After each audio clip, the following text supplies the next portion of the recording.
Checkers, Wreckers, and more. Coming to you live.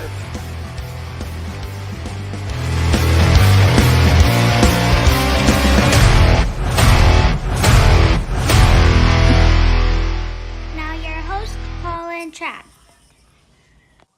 What is going on? What's up, everybody? So before we get going, there are so many cops, like sirens. I'm like, oh, they're coming to take me away. Wouldn't be the first time. So I was like, oh my gosh, they're going to show up right when the show starts. This is awesome. Oh, man. What's going on, everyone? This is the theme of tonight's show. FCC doesn't have anything on us. So, real quick backstory before we get into stuff. Paul never tells me what he's got up his sleeve. I write like a mini script just so we kind of stay on topic, and I send to him and say, "Hey, everything look good? Anything you want to add?" And I get nothing in return here, and then he shows up with "Don't be an asshole." So kudos, that's awesome. It's a whole theme. It'll all tie together. All right, I'm following you. I'm with you on this. Or as Chuck Reeves says, I'm behind you. Or in this case, I'm next to you. So something like that. So how was your weekend, man? Next topic. No, it was an all right weekend. Friday did not go anything as planned over at Kalamazoo Speedway, but we found something on the car. We finally clicked on something for consistent speed, which is super exciting. Talked with a couple guys this week about some more adjustments to make going into Friday. Unfortunately, instead of making the damn thing faster, I'm fixing stuff. So there's that, but that's part of the game. We'll regroup and move forward to this Friday. So, yeah, my weekend was spent in the garage, but that's how it should be. We're down to 2 races to go. So how was your weekend, buddy? What do they say? Championships are won in the garage, right? In the shop, but yeah. Or in the shop, but I mean, some of us just have a garage. I mean, well, either way, it's the same difference. Yeah. No, my weekend was all right. Really, I mean, I don't think we did much this weekend. Kids went back to school today, so we did a lot of prepping of school supplies, which was great. How was that, Bill? Well, we did the school shopping was last week or week before that, Bill. We're not going to talk about that because those who know my daughter know she's very bougie. Who should get that from, Chad? Not me. I can tell you, because I'm cheap. I'm very cheap. And everyone who knows me knows I'm very cheap. But no, I mean, it wasn't bad. They needed everything, so it's great. But just getting them prepped for school. Like I said on my Facebook today, that this should be a official day off for parents because I'm tired. It's rough, especially when they go all summer, staying up until 2-3 o'clock in the morning because hey, why not? But yes, Kelly, perfect. It's the Dutch in you, 100%. She is right. But yeah, so otherwise it was good. So I'm excited for the show because I had a guest lined up and I kind of jumped the gun on it. I was very excited to bring him on and his kids. Come to find out he has 3 kids that race. But that's going to happen down the road. I took a rain check from him, so that will happen. We'll get Jerry Peterman and his 3 kids that race mini wedges on. But so I decided, you know what? Let's do something unique and let's meet the host. And this week I drew Paul. So 50% chance right there. yeah, it's gonna be interesting. I have a bunch of questions that I kept from Paul. And it's just to kind of get everyone to know him. Because Paul is Paul's super quiet. If you didn't know, he keeps to himself. Sometimes depends, but yes, he does keep himself. So. With that, let's just move on and let's jump right on to the weekend results because I tell you what, there's a lot of good things coming in these weekend results that it took me a while to get all these figured out. So, Paul, I'm going to let you start out with Kalamazoo. All right. We'll start with the Zoo Stock B. Tim Sigourney Weaver took home the checkered. Love that. I've heard that name a lot this year. I think he's doing pretty darn good out there. So keep it up, buddy. Then Cody Warren took home the Zoo Stock A. Not going to lie, I didn't get to watch any of that as we were prepping the car. I know our own Jimmy Hammond didn't have the best of nights, got caught up at a pretty early wreck, but shout out to him.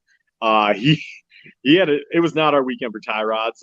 He had a new one on and ready to go, and unfortunately we just ran out of laps to get back on the track. But there was a lot of never give up attitude, which you know me, I love, and it was good to see. So Jimmy, proud of you, man. Way to try to get back out there and stick in the points. Still 5th in points. So a couple weeks left for him. So that's pretty big. Familiar name in the outwheel, front wheel drive checkers, Dave Leonard Jr. That 27 car is fast wherever it goes, and the guy's smart behind the wheel, so no shocker there that he took home the checkered. Same in the street stock, Ricky LeDuc, who was our guest a couple weeks ago on our very first show. That I had a great view of that race, and that move coming out of 4. I think it started in 3 when he was 3 wide. My butt was puckered sitting in my late model watching that. So props to you, buddy. That was awesome. Before you go on to this last 2 races, on the show, I'm sorry, I told him some of the moves you make, I'm like, oh my God. And I'm gonna say it, the kid's got balls. Yep. I mean, for him to take that 3 wide, not just once, and he got pinched coming out of 4 and backed off. And most people, okay, I got pinched, I'm gonna back off a little bit. No. Backstretch was 3 wide again, and the kid's got balls, but it's working for him. Yep. Yeah, I think he's got a pretty good lead now in that street stock point battle, which we'll get to that. But keep it up, Ricky. It's good to see a good dude win week in and week out and be consistent. Next up was the Outlaws. Our car count wasn't quite there this last week. But Matt Frazier took home the checkered. That was pretty cool. Doug True, honorable mention in 2nd place. Big fan of Doug myself. He helps a lot on our program. So good to see that. And I promised Doug next time I decided to do something stupid, I wouldn't do it on the last lap. I'd do it with 1 to go. So he got a good shot at the victory. So got one coming for you, Doug. Don't you worry. And then that template race, man, did not get to witness a single lap of that. But from the videos I saw and the reaction of what we could hear in the pits as we were trying to get our car on the trailer, It was a one hell of a race. Couple guys took home some words of advice I said on our very first podcast. If you're gonna fight, don't do it in the pits. Do it on the front stretch and turn run. And they did, and damn, it was impressive. We'll get to that a little bit later on. But Nick Coaster, I think that's how you say his last name, 16-year-old, Little Kalamazoo Speedway graduate of the last 5 seasons, I believe, took home, I believe, his first ever late model win, let alone a Kalamazoo Speedway. And what a race to do it. $2,500 to him and the team. And Taylor Sexton, who I think it's her rookie season in the Temple Late Models, coming home with a stellar second place finish. She actually designed these hats, so props to her. Damn good race. A lot of torn up equipment, but when you throw a lot of money at guys on a full moon weekend, they tend to do a lot of stupid shit. So we had that up the butt. So with that, let's go over to Berlin Speedway and talk about Chad. Yeah, so on Wednesday, they had their battle at Berlin. I thought it was the Money in the Bank, but I was wrong. It was the battle at Berlin. Limited late models, Tim DeVos, I believe, picked up his 100th feature win, which is huge because I grew up watching that guy race, and that's awesome. And then the super lates, Mr. Evan Shotko. He is, God, how old is he? 17, 18? He's young. He won Wednesday at Berlin, and he just won, I believe, Saturday at I had it wrote down and I didn't bring it. But he just won another big race, yeah. Yeah, it was a big race. So huge props to him. I mean, the kid's got something going for him, and he's gonna keep that up because he's hit a pretty good payday the last 2 weeks. So shout out to him. That's pretty good. Stroke number 1. There we go. We're keeping track now. You're supposed to take a shot when I stroke out. That's a new game, guys. Cheers to that. Cheers to that. There we go. But Saturday they got rained out along with Galesburg, so nothing happened on Saturday. So with that, Paul, let's talk about the Hot Shoe 100. The Hot Shoe 100. I know we've talked about it a bunch on this show. They had 50 some modified show up for this race. Which is awesome. 10 grand to win. Springport, awesome track, awesome facility, who puts on some hella good racing. We'll start with the port stocks, though. Well, they got rained out Saturday. No surprise, everybody got rained out. The weather was crap. Right. So they ended up running Sunday, which was a super unfortunate circumstance because Spartan also had a big Sunday show. But it looked like car counts were good at both tracks. Crowds were pretty stellar at both tracks, especially at Spartan, which we'll get to. But Will Slaughter, another familiar name to Victory Lane, won the Port Stocks portion of the Hot Shoe, so congrats there. And then Sean Moore won the Street Stocks, which that Street Stock, I believe, is Ben Raver's old Street Stock, so that's near and dear to my heart, which is awesome. And that kid is fast. A kid, I think he's my age, but he's fast. He races a late model every once in a while. Does really well wherever he goes, so it's cool to see him in Victory Lane. And then awesome name winning the Port Stocks B feature, Missing Data. Got the victory there. So. I could not find who it was. I'm like, I don't know what to do, so we're just gonna make a joke of this. And Missing Data is the winner. Yep. So we'll take suggestions in the comments for when we don't have names for next time. Keep it PG-13, please. I know some of you guys, especially that Jimmy fella who keeps commenting. Right? Who's that? No, just kidding. Yeah. But then we ended up having C mains in the modifieds. There was that many cars. Ricky Leduc, not Ben's car. Chris Munson is Ben's old car. All right, well, good clarification there. Still good to see him win. Thanks for the clarification, Ricky. But modified C main, Aaron Taylor, who he's run a little bit of everything, starting front wheel drives, been dominating. I believe he has a couple championships in the same year at Springport and Spartan in the modifieds, picking up the C feature win. And then Bubba Brooks winning the B main. I know it's kind of cool watching his updates as what happened in the qualifying and things like that. Got the B main win. Hella good guy there with Bubba Brooks. He's helped Chad a lot when he started out racing. Has helped us a lot. He came over to our shop on Easter one year to help with some stuff that was going wrong in our program. So good to see him get the victory. And then, man, so Cody Stickler, there's a lot that can be said about this guy. He's from Florida, races anything with four wheels and an engine. Really cool dude if you ever get to talk to him. Does a lot at Five Flags, Pensacola, all those tracks. There's another stickler that races that goes with the nickname of the High Side Tickler. Not this stickler, but still really cool. Good to see him win. Kind of, I don't want to say out of nowhere, because anytime he shows up at a track, he has a chance of taking home the dub. But one you don't see often in Michigan, get a checker. So congrats to him and his team. Made the flight back to Florida a little bit easier, I'm sure. So with that, let's head over to Spartan and talk about their big Sunday show. So real quick on Springport, when I pulled up my race pass, like it didn't have Stickler as the winner. But I've watched Facebook and I've seen everyone saying, congrats to him on winning. So I'm like, I'm just gonna go with the people's choice here because an asshole. Oh, what? Okay. Maybe there's something that happened. Great. All right. We're gonna go to Corgan Oil.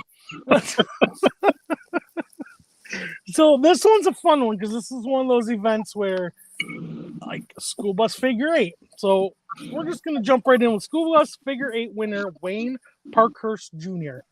Don't know nothing about the guy, but he won the school bus figure eight race, so that's awesome. Pure stock figure eights, Andrew Burton, another guy.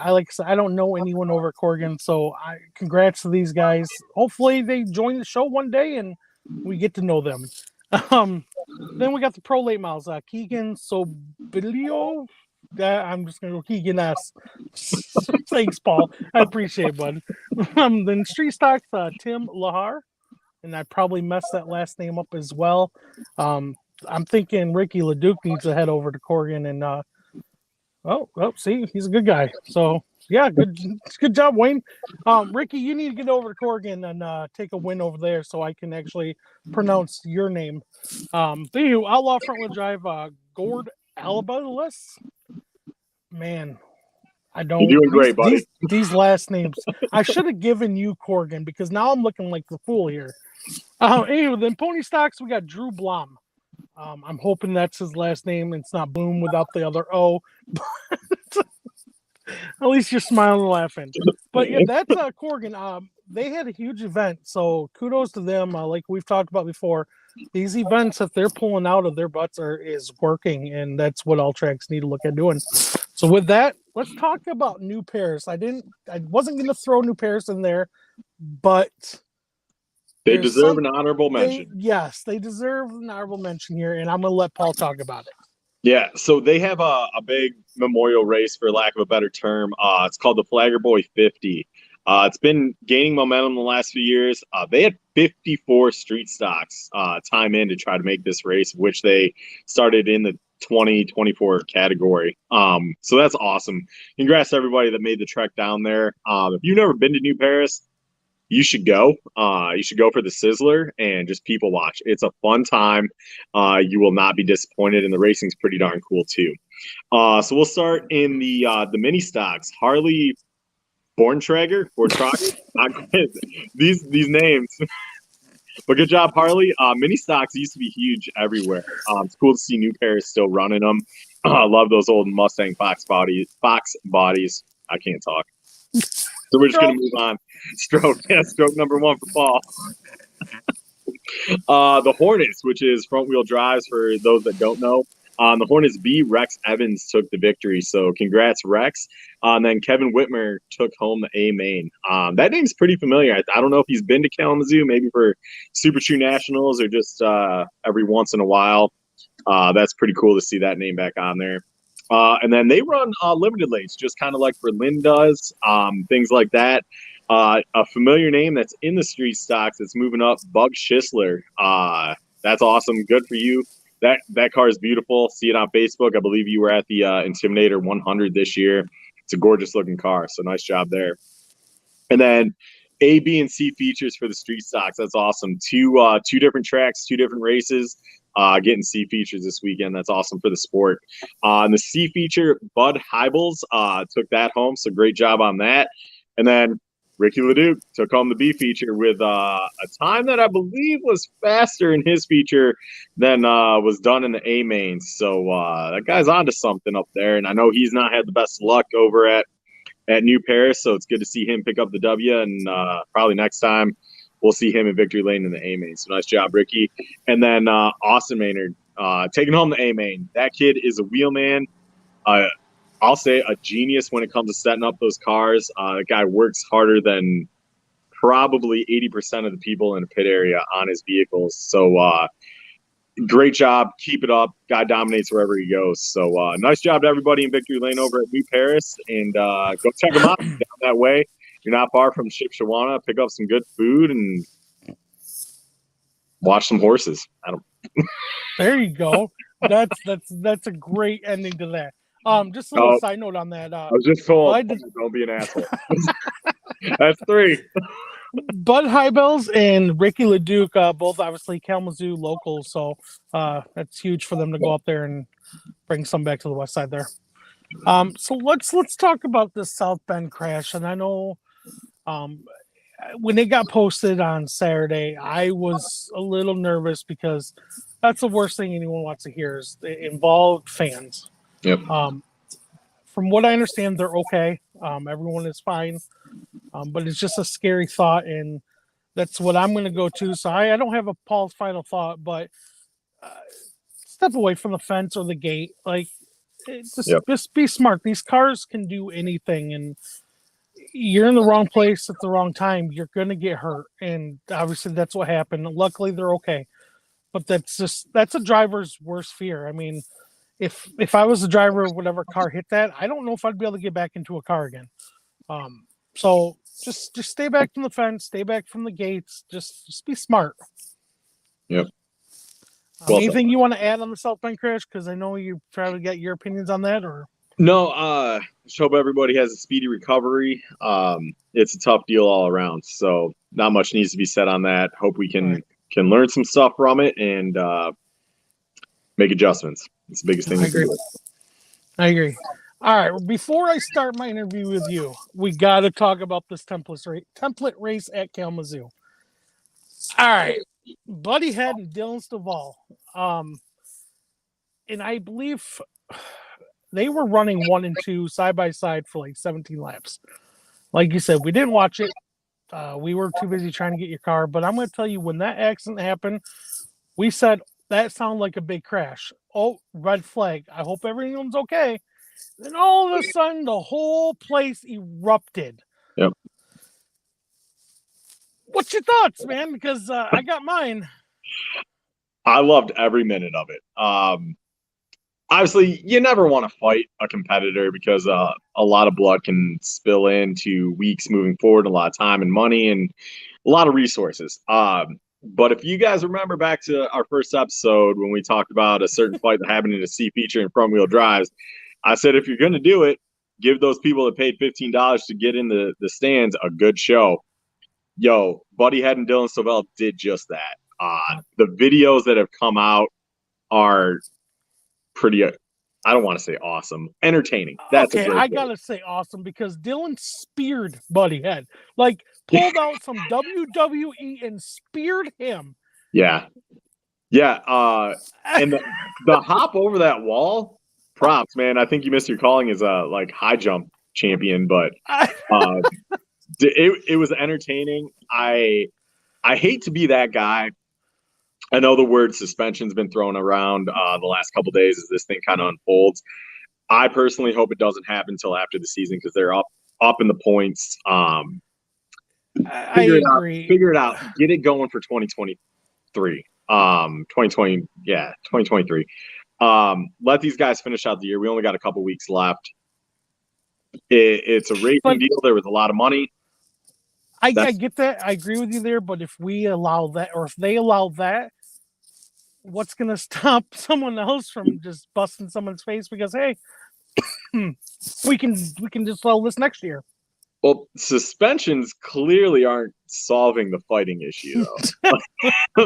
There's been more fight. This is like a sales thing starting to happen at Kalamazoo Speedway lately. We're going for the races and fights break out. So we'll see what happens. we'll support the track, whatever they decide. But to me, we're talking about racing on Monday of what would have been a great race no matter what. Still was a great race, but highly entertaining for more ways than one. Yes, I agree. I guess the fight originally started after the crash. I guess Dylan threw his Hans device at Buddy, and Buddy decided to give a fan a Hans device and throw it in the stands. Well, that shit ain't cheap, so I get a little upset about that. So, I mean, I guess that's probably why. I mean, I don't know if Dylan would have just left it at throwing a Hans device. But you know what? The crowd went crazy, and yeah, I mean, some people aren't fans of the fighting, and I get it. And I really don't have much more to say about that. I don't know if it's any correlation. I'll point this out though, but ever since the fights started happening at Kalamazoo Speedway, it seems like there's a few more butts in the stands. So I did realize that, and unfortunately, I'd rather the stands not get packed because of that. Agreed, 100%. But I mean, if it gets butts in the seats, hey, let's just roll. Maybe take back the fighting a little bit and just kind of throw things at each other and then call it good. Like, I mean, Denise got a very valid point. I mean, there is kids there watching, so it's a valid point. There is an example we have to set is because I mean, there's kids that look up to our drivers and.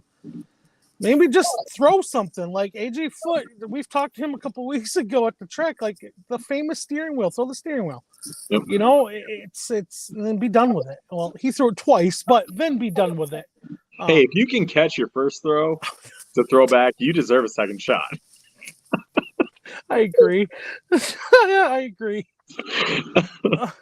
But so maybe we just take back the fighting and just throw things. Yeah. Try to find the happy medium because I get where Denise is coming from, and most families are like that. They don't want to have their kids watch fighting. I get it. I'm with you on that. Like my kids, I guess we're all into it, which is really strange because my kids aren't normal. So, anywho, on that note, we digress. Sophie and Brantley, I know you're watching at home. I love you guys. All right, so now I'm going to interview you. Well, don't be an asshole. Yep. There's number what, 4? 4. Yep, that's 4. Tom, I love it. Give them giant boxing gloves. Or those bubbles, like you see. Yes. Okay, we are going way too far in this fight. But you know what? We knew this was going to happen one day. Yep. All right, Paul. Are you ready? Cheers, buddy. So Paul has no clue what questions I'm going to ask him. It's been a surprise, and so this is all going to be fresh for him, and we're going to see what kind of reactions we get out of Mr. Jakubik here. I was told I can't plead the 5th. So no, he cannot plead the 5th. He has to pack the youngins away. Well, no, it's PG. It's good. I promise, it's good. Makes me feel a little bit very, very good. Real quick, Mike Sternberg. Bottom line, fans love action. I mean, he's right, and that's where it's a hit or miss thing with that. But I'm going to get away from that before we go too far. First, Paul, why don't you introduce yourself? Tell us a little bit about yourself. Well, I'm Paul Jakubik. I'm the best that's ever been. No, I'm joking. That's good old Talladega Nights quote. But no, I'm Paul Jakubik, originally from the east side of the state, Dexter, Michigan. Moved out to Kalamazoo in 2016. Love racing, love Miller Lite, love marshmallow bourbon, and other things you can't see on TV. But here we are. Yeah, I was worried about that. Nope. No, we're good. We're good. No FCC. We're good. Oh, yeah. No. All right. My first question is going to be, why Miller Lite? Why Miller Lite? It's the best beer there is. It's a family name on my mom's side. It's delicious. If you don't have one, you're doing life wrong. That's good advertisement, Paul. That's very good. That's maybe it's like they sponsor you or something. I don't know.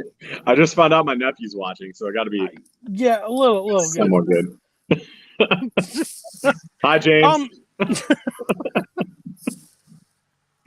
I guess the big question, I'm going to jump right in. What do you think is going on with the super late models? There's a couple things. Cost, for one. Super lates, in my opinion, are to a point where it's not your average racer's car anymore. It used to be 20, 30 years ago. Your regular Joe Schmo could go buy a late model and be somewhat competitive. He might not go out and win the biggest races, but you could go have some fun at a pretty reasonable cost.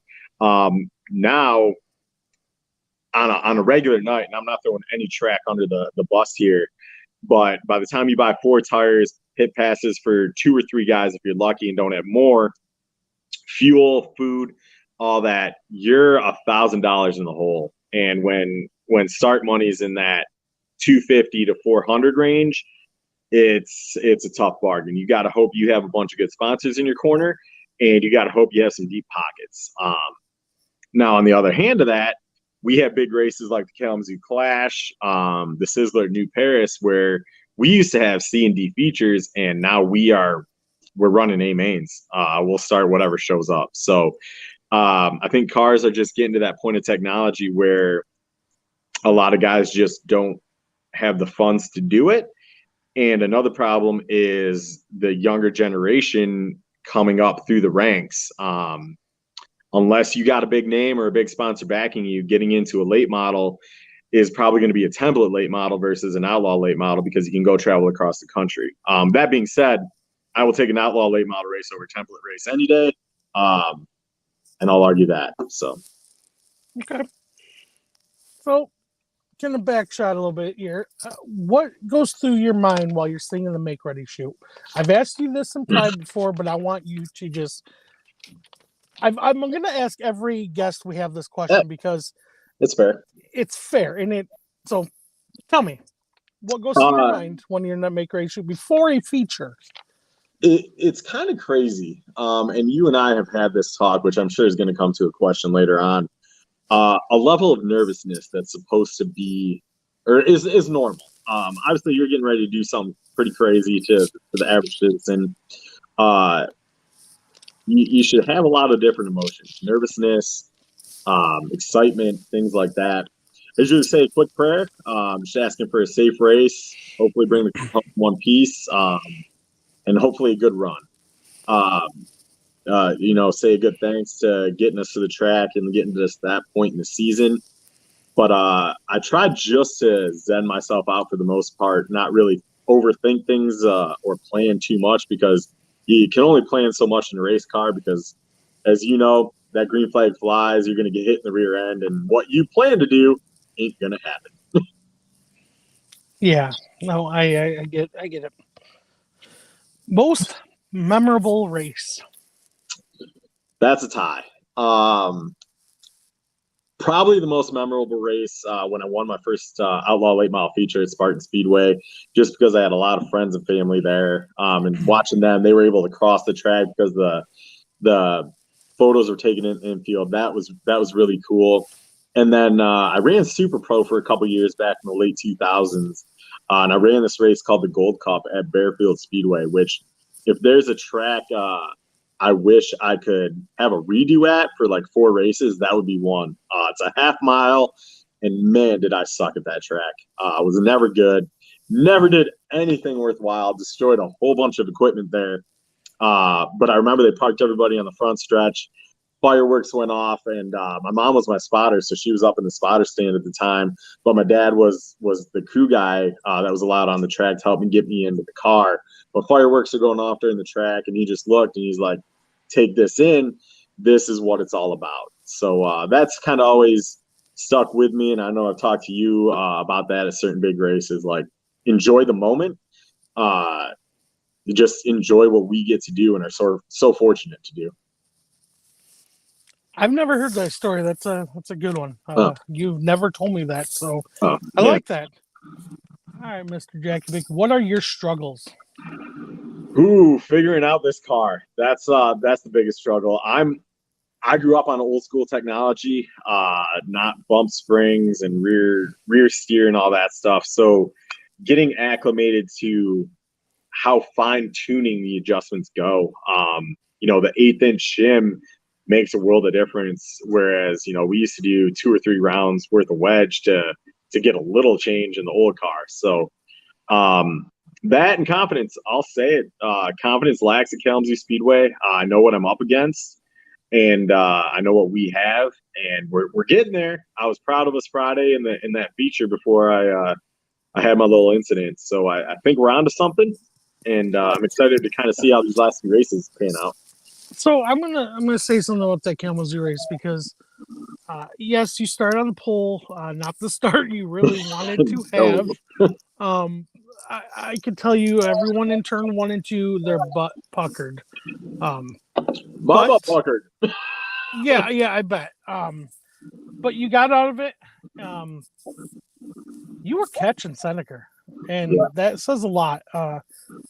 Don't downgrade this, because what did you find out when you got home and you started looking at your car?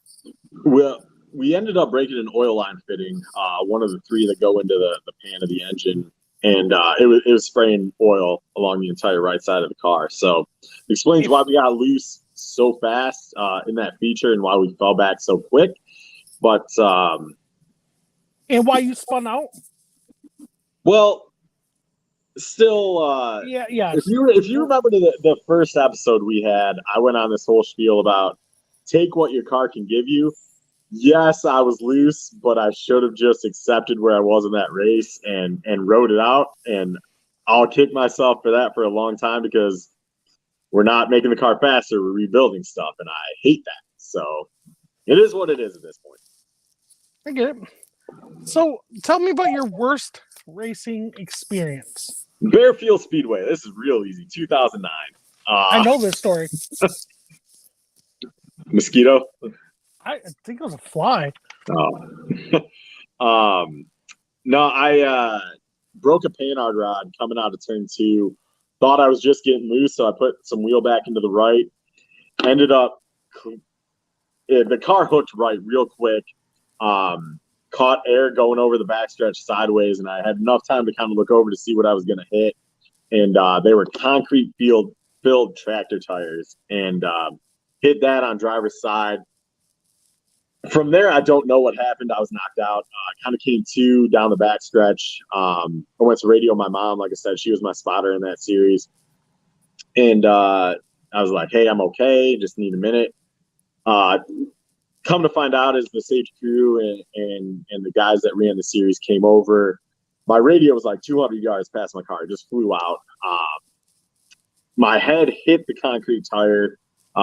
My helmet was all sorts of dinged up from it, and worst wreck I've ever been in. Hurt, huge concussion, but that car, for as banged up as it was and as bent as it was, my dad, props to him, Evan Barrett, Sonny Coit, they helped put some clips on it in our garage in Dexter, and that's the current 28 car that we run. So bad story has a great outcome, because I love that 28 car. It's got a special place in my heart. So I know the answer, but most don't. What got you into racing? Ooh, my family. I grew up, my dad raced late models ever since I can remember. Many of you don't know, he worked for NASCAR as the Ford Motorsports representative. There's stories, obviously, I don't remember, but me being just a few months old in Pocono at the racetrack with my mom at Michigan International, things like that. It was a family affair. My mom, I remember her having a 1969 Dodge Charger growing up that still a little salty. I'd never get to drive. They sold it before I turned 16. But growing up, going to the racetrack, this was back before kids don't know how good they have it right now that they can get into the pits. You couldn't get into the pits unless you were 18. And I remember the first time my dad let me ride in the hauler to Watso Speedway. Man, I felt like king shit. I really did. I was like 9 years old, just living the dream, getting to ride in an open trailer late model up to the racetrack. My sister, she was around. She did a bunch on these cars growing up while she lived in Michigan. There's some stories I could tell about what my sister did and who she tried to fight at certain racetracks, but that's a story for another day. But just the family support. It's a family game, as you know. Without family, this wouldn't be near as fun or give us the opportunity to do what we do. So I agree. So why do you do it? Man, if you had asked me that Saturday, I would have said I don't know. But the love of the sport, as much as weeks like this suck, where you're just rebuilding broke shit and things like that. I love getting out there. I love the competition. There's no better place to witness a race than behind the wheel. And sometimes, yep, we're steering wheel holders. That's all we are. But there's sometimes where those runs come together and you just have a bunch of fun.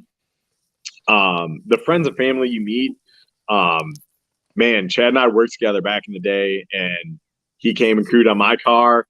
And next thing you know, he's a race car driver. So it's cool to see the progression of friends that get the itch because they're around it, want to get into racing, and just those steps. So it's cool. It's all about getting the next generations up and loving what we do so much.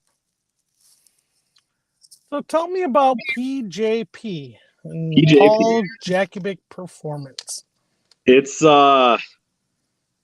man, it is what it is. We're a bunch of people that just love racing. We love Miller Lite, and we love having a good time. So Chad doesn't like Miller Lite. Like Tom said, he likes the Zima. So if I don't like Zima. But no, we're there to have a good time. And Jason Seltzer, track announcer for Kalamazoo Speedway, said it a while ago that we may not always win the race, but we're going to win the party. And that's damn true. We're going to have a good time. Friday was not the best of times, which that deserves a don't be an asshole moment. But we'll regroup. We'll come back this Friday, and we'll have some good laughs, some good times. So, all right. Who is your favorite driver of all time? Are we talking professional or local? Let's go local. Local. Dan Krasinski. Dan Krasinski. God, I hope you're watching, Dan, because I miss you and the wife and the kids. I grew up, like I said, my dad racing a Wasso, and my dad racing against Dan. And then I progressed through the ranks, raced street stocks, got into outlaws. Dan and I pitted pretty close to each other at Springport Speedway quite a few years, became really good friends. Him and Tim Ryan, great guys that were always coming over to give us ideas for changes on the car and willing to help out. And he's one of those good guys that you just don't see very often. You could guarantee it was going to be a clean race and you were going to go home in one piece and have a damn good time. And let me tell you about some guy that loves Captain Morgan. It's him. What's your favorite track to race? That's tough. Kalamazoo holds a near and dear place in my heart just because it's local. We race there, every week basically. I'm not very good at it yet, but we'll get there one day. I'd have to say Plymouth. I raced there back before they went dirt, and I'm super excited super excited now that they're back to asphalt. Hopefully we can get down there with the Outlaw one day, not run for points, and just go have some fun. So, toss up between Kalamazoo and Plymouth. All right, well, we're on the subject. What's your least favorite track to race? Bearfield Speedway. No hands down. So you talked about not running for points and maybe going down to Plymouth. So what's your future racing goals? It's going to change, that's for sure. I remember in 2014 was the last time I decided I was like going to run for points. Had a really good year at Springport, finished fourth in the points.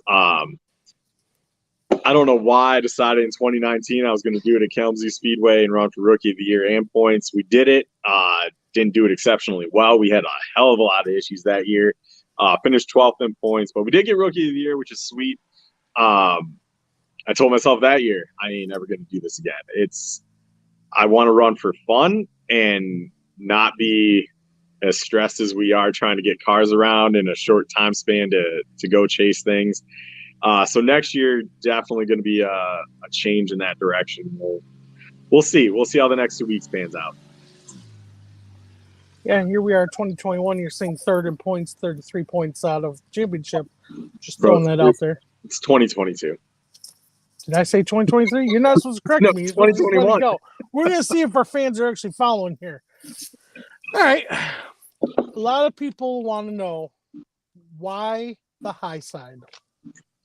Man, I'm just not. I don't like the low side. With the setups we run and the gearing and the engine package that we run, we like the momentum. Which is why the high side, especially at Kalamazoo Speedway, with the banking and the grip that the high side has, it just works well with our car.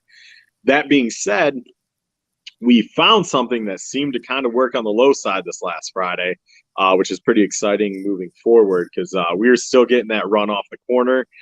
We were starting to chase down the pack and Seneca there towards the end before shit hit the fan. So I just like it. I like that. At least with the design of that car, I can see the best and just kind of know what's going on. So it kind of reminded me, watching the line you ran on Friday, it reminded me a lot of Berlin, how they cut down and they hit that drainage right there. You know what I'm talking about, coming out 4? Yep, coming out that 4. Line you ran, it almost reminded me of how they come in high and they shoot low, but it works. And that was probably the best line I've ever seen you run. So hopefully you take advantage of that and try working with it the rest of the year. Yeah, it's I'm excited. I don't know. These next 2 weeks are going to be interesting. We'll see if we fix this thing and put it back to how it was handling wise. Fingers crossed we got everything where we need to be come here in the next couple days. So I got 2 more questions, and all right.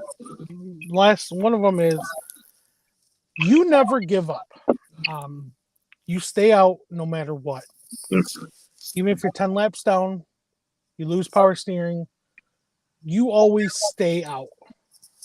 What drives you to not pull in at that point? Man, I paid $30 to go out onto that track. I ain't gonna pull in. Shoot. No, but it's you guys, you especially, you crew on my car, my family and friends. They put so much into this that I do it for them. Obviously, I love what I do, but I don't want to be that guy that shoot, the car's not handling well, I'm gonna pull in, call it a day. You know what? Yeah, it may not be our night, but either way, we're going to try to finish the race and have some cold drinks after the thing. And that's the thing. This year has proven a valid point of not pulling in. You've stayed out there during some of the biggest races, and now look at you at 3rd in points. Yep. And you haven't had the greatest of seasons. Like, you look at, your record for the year, let's say, people look at that and say, how the heck is he 3rd in points? Yep. Folks, if you want to do what Paul's doing, you can't give up. And I try following what Paul does only because it's proven it works, and he earns. You get a lot of respect from others on the track because of what you do. So kudos to you on that. I guess my last question. I wasn't going to ask this, but I'm going to. No, I'm just kidding. Grape or strawberry jelly? Grape or strawberry? Neither. I hate jelly. There you go, folks. Why don't you go through your sponsors real quick? First and foremost, Paul Jakubik Performance. Man, they're awesome. Good guy. Kalamazoo Landscape Supplies, they're fantastic. My employer, Dan, the whole Glass family, great group of people. Also, Renewed Earth, our sister company up in Otsego, commercial facility.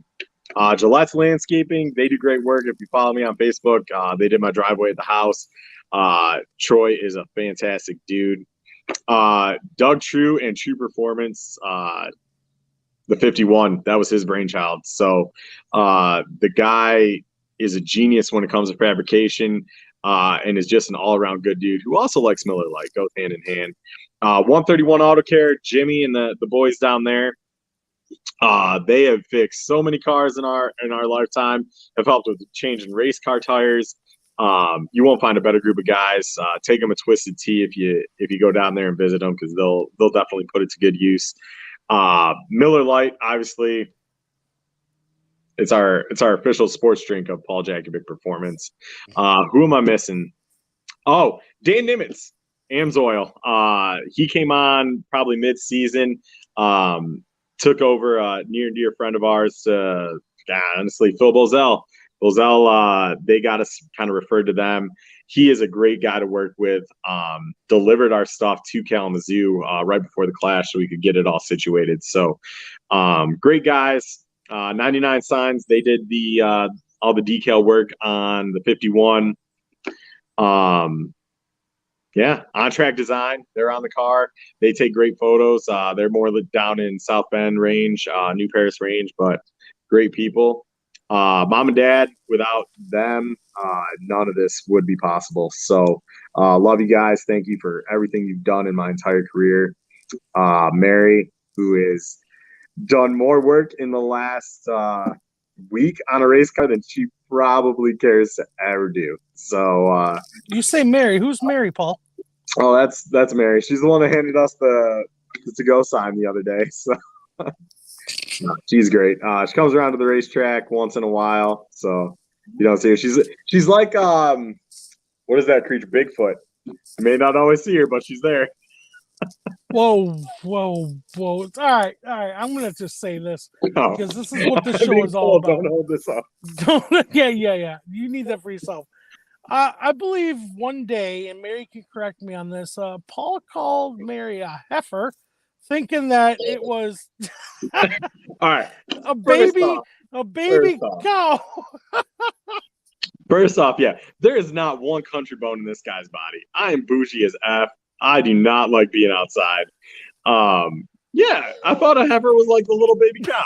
Like, who knew I was wrong? I mean, so anywho, his choice of words sometimes is not the greatest, but neither are mine. So cheers to that, Paul. So that interview went a little bit longer than what I wanted to, but you know what? It's okay because we've made an agreement where this show could take half hour, the show could take an hour, it could take an hour and 10 minutes. We're just gonna have fun. We lost a few viewers, but you know what? Everyone here is laughing, so it's awesome. Let's quick do thank you for talking with us, Paul. I mean, those questions were way better than I was anticipating, to be honest with you. It's just yeah, I hate rain. You will see my ass pack up real quick. Yes. Super Chew, Paul was bougie and had to go a couple years ago. But anyhow, I digress on that. We won't give Paul too much crap. Let's quick do a points battle. I'll go through the points. Dude, I'm telling you. Anywho, we're gonna do Corgan Oil because they actually have their championship night for the pro late models and the street stocks on coming up here. So let's go with their points battle. I'm stroking, dude. I'm telling you, this is a bad episode, so I apologize to everyone. Even though, Brad, I gotta give him a shout out real quick. I cannot say his name, but we can definitely try it. So, anywho, Brad has reached out to me, and I know he's reached out to you as well. They used to do a show similar to what we're doing, and I publicly thank him for his assistance and his kind words and encouragement. He's told me not to apologize, and I apologize far too often. He owes us because I broke him out of a Ford Field parking garage after Monster Jam one year. Oh, we're going on that story. Okay. Yes, we are. Well, I do. The guy is giving great advice on what to do, what not to do. So definitely a good dude. I agree. So the points battle at Corgan Oil. Outlaw Supers. Now, I'm not going to try to pronounce his name because I can never say it, but I think it's Justin Clarity. He's up by 35 points to Phil Bozell, which amazes me because when did that happen? That's what I'm saying. This is what doesn't make sense. Now, unless they didn't update their stuff, but it said it was updated after the last race. So, if that's the case, I don't know how that's possible because Phil is dominated over there. But I know that those two have been going back and forth. Modifieds, Brian Nestor's up by 86 points to Aaron Taylor. We talked about it earlier. Pro late models, this is the one that means the most because it's championship night. John Trudell is up by 5 points to Tyler Hufford. That is close. If you got nothing going on, I believe they race Sunday. Am I right? No, they race Friday. Pretty sure they race Friday, but yeah, you're right. They do. I have it wrote down somewhere. But if you got nothing going on, you're in that area, that's going to be a heck of a race. Then Street Stocks, Tim Lahar is up by 40 points to Jesse Polinge. So that's going to be a good one. Pure Stocks, Lonnie, Samir is up by 25 points to Landon Hitty. Paul, shut up. Outlaw Front Wheel Drive, DJ Marciniak is up by 5 points to Scott Cassidy and 15 to Gordon Albeles. You're not helping. I hope everyone's laughing at this. This is good. This is what the show is supposed to be about. We give each other so much crap, and then I stroke out, everyone laughs. See, Tina says go DJ. So see, I did something good there. Pony Front Wheel Drives, Randy Krazinger Jr. is up by 40 points to Mitch Dorn. Paul, you're killing me, homie. I'm good. They got a really good points battle going on over there. I'm curious how the pro late model is going to turn out, because that's probably the closest one other than the Outlaw Front Wheel Drives. John Trudell, we've talked about him before. He's a good racer. He's a good guy, and I like to see him take a championship over there. So, Paul, we're running out of time from our hour mark. Talk to me about some races that are coming up. Kalamazoo Weekly Racing featuring yours truly, Outlaw Super Lates, the template late models, which should be a barn burner. Outlaw Front Wheel Drives and Zoo Stocks all on the card for this Friday. Springport Mini Wedge Championship night. See the next crop of up-and-coming racers. It's also their back-to-school backpack night, plus Sportsman's Modified, Street Stocks, Port Stocks, and Vintage Modifieds, which Vintage Modifieds are badass. I love watching those when they're at the track. Berlin Saturday night as well. Super Lates, Limited Lates, and not sure how this is working because they're on both schedules, but also VROA. So we'll see. Yeah, not sure how that works. Galesburg has weekly racing, so that should be a good time. And I'm going off the notes I had to go with, guys. Spartan Saturday night, championship night for the pro late models, Street Stocks, Modifieds. I should proofread these more often. Street Stocks, Outlaw Front Wheel Drives, and Pony Front Wheel Drives. Plus, it's autograph night. I know Matt Vayner's got a tub full of cool goodies to give away. He sent a Snapchat out the last time, so that's pretty awesome. Make sure you go see him and all the good guys. No matter what, get your ass to a track this week, support the sport, and have some fun. The weather's looking pretty darn good for Friday. Saturday right now is looking a little iffy, but we'll see how it pans out on Monday. That'll change. Weather always changes. Mother Nature is I'll keep it PG. So now my favorite part of the show, and it will soon be everyone's favorite part. Let's just go right on to the fun one.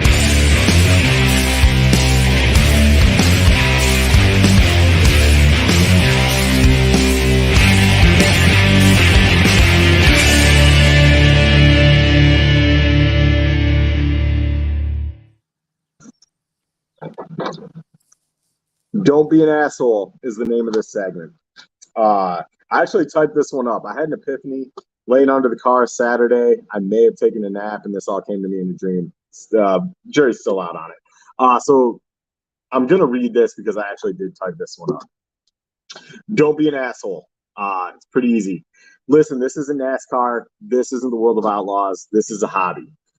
Yes, there's an insane amount of time and money that is put into these cars, but no one out here has a hired pit crew.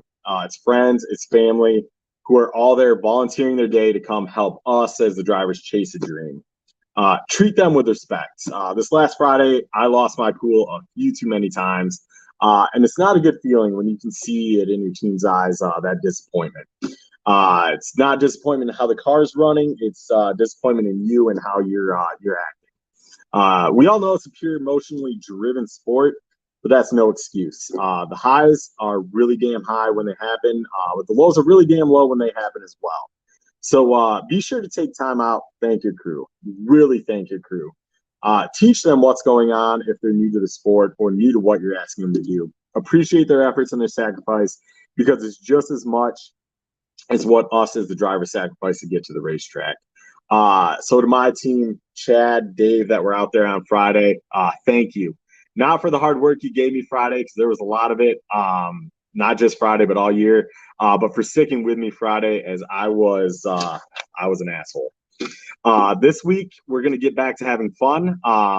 And now we all know how to adjust the shocks when I come in and ask for that change. So it's a good win all around. So in closing, it's pretty simple. Don't be an asshole. Be someone who your team wants to help. Be someone who your team is proud to help. And with that, cheers. We'll see you Friday.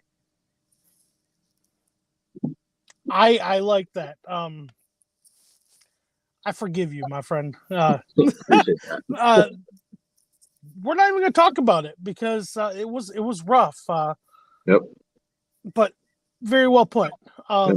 So, well, we actually made it right to an hour. I don't know how the hell we did this, but we did it. You're long-winded, dude. No, dude, you can talk. I did not expect that. You know, you're like, this guest talks a lot. Blah blah. No, Paul, you won this one. But seriously, our watch count has gone up and down on this episode. But seriously, thank you everyone who has joined. We can't thank you enough. We're just two guys just trying to have fun and help short track racing. And today's episode is almost prime. Like sitting here laughing till I cry. That is what it's like when you're with a Paul and Chad.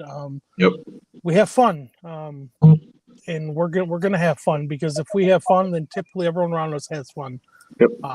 So when we hope we can bring, light up your day if you're having a bad day, just having a good laugh with us. But thank you from my heart. Just thank you. So, appreciate the support. Give us a like, give us a share if you like what you see. If you don't like, let us know. Like I said, I think this is our third episode, maybe fourth episode. We're pretty new to this, but it's fun. Next week, Chad's our guest of honor. So you better bring your crash helmet, bro, because I got questions galore. Great. That's awesome. That's great.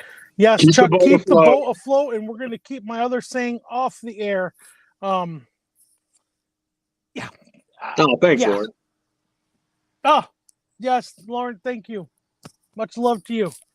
But yeah, so thank you guys. And we are now streaming live. Well, I don't know if we're streaming live on YouTube, but it's automatically getting uploaded to YouTube as well. So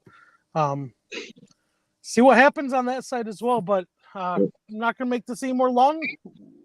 So you're not going to what? I lost what I was going to say. But our final thoughts, in. Thank you. Have a great night.